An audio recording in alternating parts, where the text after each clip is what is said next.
Hey everyone, bearings, tolerances, and the new hole tool, and also a new camera. So I think it might be a bit laggy because what I'm doing is I'm using this app which you put your phone in development mode and then you can use it as a webcam. But to me, it looks a little bit laggy. So if it's a worry, then I don't know, comment or something. But I think it's okay just for using my little window view. So yeah, yeah. Let me know what you think if you care. Today I'm going to make a little video about tolerances, with a bit of an insight on the new hole tool in Fusion, and my thoughts on how it works, and I'll show you an application that's relatively useful. I find a lot of videos that are on YouTube about Fusion and just sort of only about the modeling and not really about any design or engineering. So I'm going to try and put a little bit more of that into these videos. So I've started off with a little sketch here. I'm going to make a bearing block, a bearing mount, and yeah, hopefully this will be useful for explaining what I'm talking about. So just going to use the Q command to do a modify, which is just an extrude. I'm going to make this 15 millimeters. So this is going to be a bearing block that holds just a normal 608 bearing, which is like the most common roller bearing in the world. It's what a skateboard bearing is.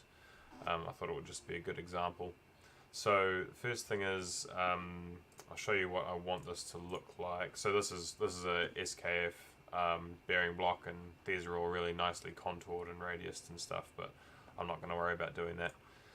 So first thing is I want to add the little holes onto the sides of this that you would use to bolt down the bearing. So I'm going to hit H, which is a shortcut for the hole command, and I'm going to use a counterbore. I'm going to use it. It's going to be a clearance fit for a M4 or 5 bolt. I'll see what fits, and I don't mind. It's going to be a through-all bolt, so it doesn't matter what the end is. I can put flat or angled. So I'm going to choose the face that I want to use, and so it does snap to the center of the face, which is good. I think I probably should actually set this up with a line first. So let's see if I set up a line here, and then I'll put a point.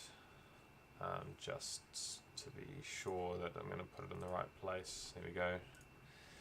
So hole, and I'll put it right there. So that's great. So I'm going to do a counterbore, clearance fit, and it's going to be a through all, so it doesn't matter what the end type is. So my first little comment about this tool is that you can't put a through all command in here. So either I all, it turns red, or I put all in brackets. I've seen that around on Fusion and it doesn't seem to work. So if you've got a through all command, if you could put all in there, that would be great. Or just add all to this drop down. The end doesn't matter to me, and I'm just going to set what I want to use. ANSI, I'm going to use ISO, I'm going to use a socket head cap screw, and it's going to be a M4, maybe you can fit an M5 in there. M5, that looks great. Fit, I'll make it a loose fit. So that's a nice tool. But then also I'd like to put one over here, and right now the tool doesn't allow you to select faces that are coplanar with the face you're using, but disconnected, which is a bit of a I don't really like that, but I'll show you something which is a little workaround, which is if you edit the sketch and then do the same thing over here, then I think it works. I think just because you're instead of using the actual face as the plane, it's now capturing that the sketch goes over there for some reason. So now if I go in and edit this hole feature, I can go over here and select this hole. So yeah, that's just a little workaround. So that's looking good. I'm just gonna add a little Add some little radii around here. I'll add these ones, one here too. Make it the same radii. Q for modify, and I'll put 4mm in there. Yep, that looks fine. And then now I'm going to make the hole for the 608 bearing. So I'm going to just grab a 608 bearing off Mastercar. Hopefully it comes up as the first result. It should do. Nope, 608 bearing, ball bearing. 608 ball bearing, there we go. I'll grab a shielded one.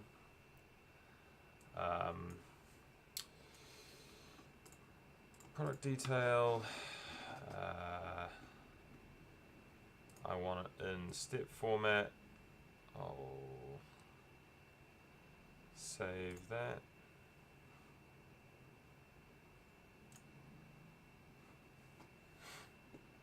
There it is. I'll just move it out of the way for now.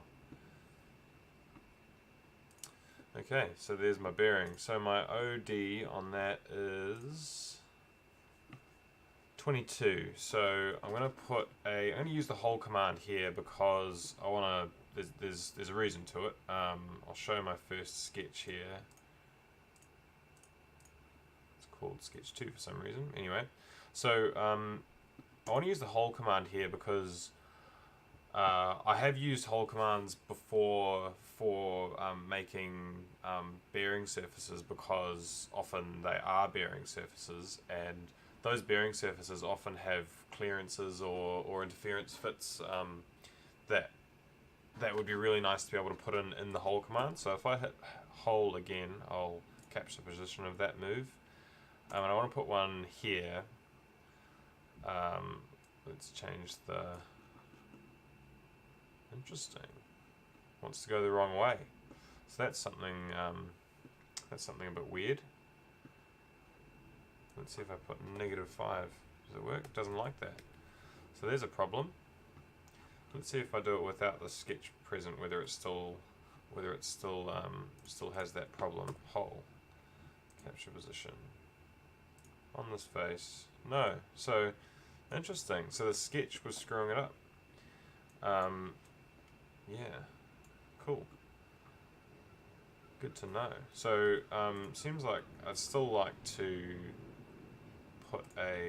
define this with a sketch, because it seems a bit more, seems like you'd have a bit more control over exactly where the hole is if you want to come back and change it later, or if geometry changes around the hole. Yeah, so I'm building this around the origin, so yeah. Okay, so I'm going to add another hole here, and we saw that diameter was 22mm. I actually didn't see what the face-to-face was. Face-to-face is... Did that tell me? No. Face-to-face. Inspect. Come on, buddy. Inspect. Radius, diameter, length, center position Z. Interesting. Is it shift that I should be pushing? There we go. Shift, not control. So 7mm deep. Okay, so hole, put it here, make it a simple hole with a flat end, no counterbore, and it's going to be 7 deep and 22 in diameter. And now this is where it would be really handy to be able to just put in the tolerances and then have that show up on the drawing, because you know, I'd prefer to do my engineering in the 3D environment and then basically minimize the amount of work to do in the 2D space, in the 2D drawing space. So having a tolerance input here like you do in SolidWorks and I assume in Inventor, that would be really great. So yeah, that works fine. So just for a bit of background, if you go to, say, SKF's website, they actually give you the tolerances that you should be using. So if you go and look at just, this is standard ISO system of limits and fits, and I want this this bearing to be a location transition fit. So that means that it would be, you would essentially have a small press fit, and well, it might slide in, or it might have a slight interference fit for this application. And in any case, all of these transition fits and interference fits require an H7 hole. See hole basis there. So I'm going to go ahead, and I would like to just basically in that hole command be able to select H7 fit.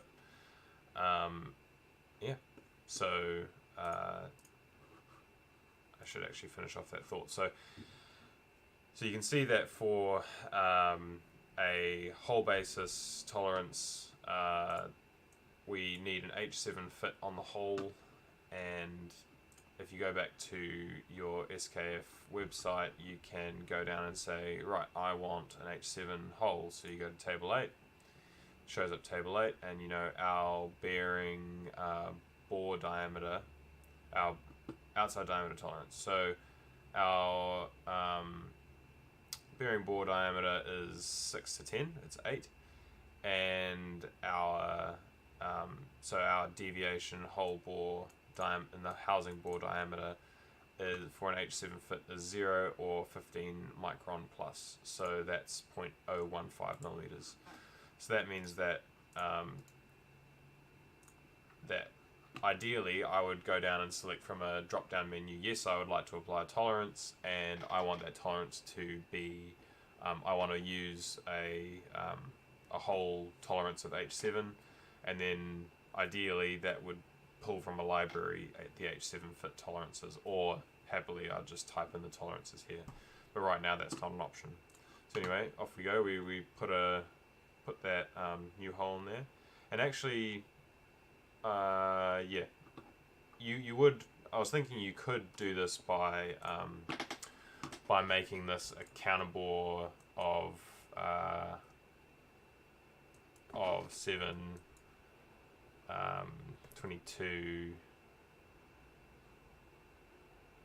and then make this a big number that is 8.5, because then you already get your two features in one. But I would assume that if you were to add the tolerance into that tool, you wouldn't put a tolerance on the counterbore, you'd only put a tolerance on the actual bore. Yeah, so then I'm just going to add a joint between this and this. Rigid joint is fine. Okay. So yeah, now I've got my little bearing mounted, and cool. So that's my video on this. I'm going to use the hole tolerance to make the whole tool to make something a bit cooler, which is going to be a longboard wheel in the next video. So that should be a bit more exciting than just you know, standard industrial components. So yeah, thanks for watching, and stop the video.